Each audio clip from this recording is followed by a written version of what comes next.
अस्सलाम वालेकुम।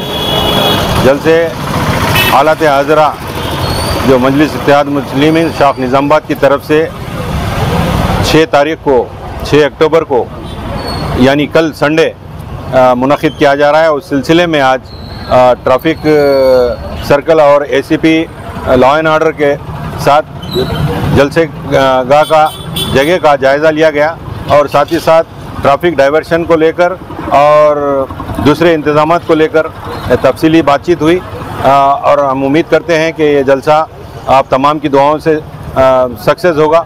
इस जलसे में हमारे सदर मोहतरम जनाब असदुद्दीन अवैसी साहब और incharge Nizamabad district MLA Ahmed Balala sahab और जाबिर अहमद साहब चेयरमैन भाईसा और दूसरे सैयद मोइन साहब महाराष्ट्र से और मुकामी कायदीन तमामी अपने अपने खिताबात करेंगे।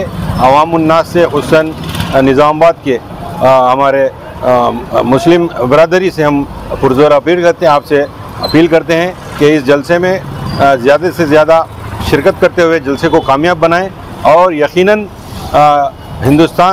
सारे हिंदुस्तान में एक ही आवाज़ असदुद्दीन अवैसी साहब की एक आवाज़ है जो मुस्लिम मसाइल को लेकर जहाँ कभी भी कुछ भी वाक़या होता है बेबाकी से अपने अंदाज़े बयां करते हैं और हुकूमत को मजबूर कर देते हैं कि उस पर एक्शन लिया जाए और उसके ख़िलाफ़ कार्रवाई की जाए।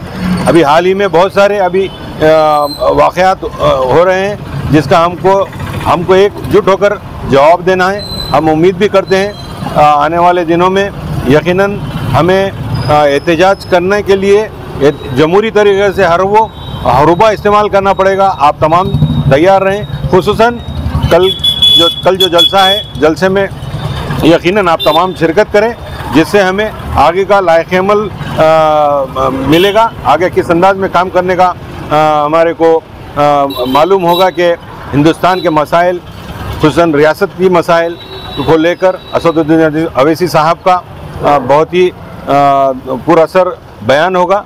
इंशाअल्लाह हम उम्मीद करते हैं निज़ामाबाद की आवाम से, खुसूसन मुस्लिम आवाम से, कि वो इस जलसे में भरपूर शिरकत करते हुए हमारी हिम्मत अफजाई करेंगे।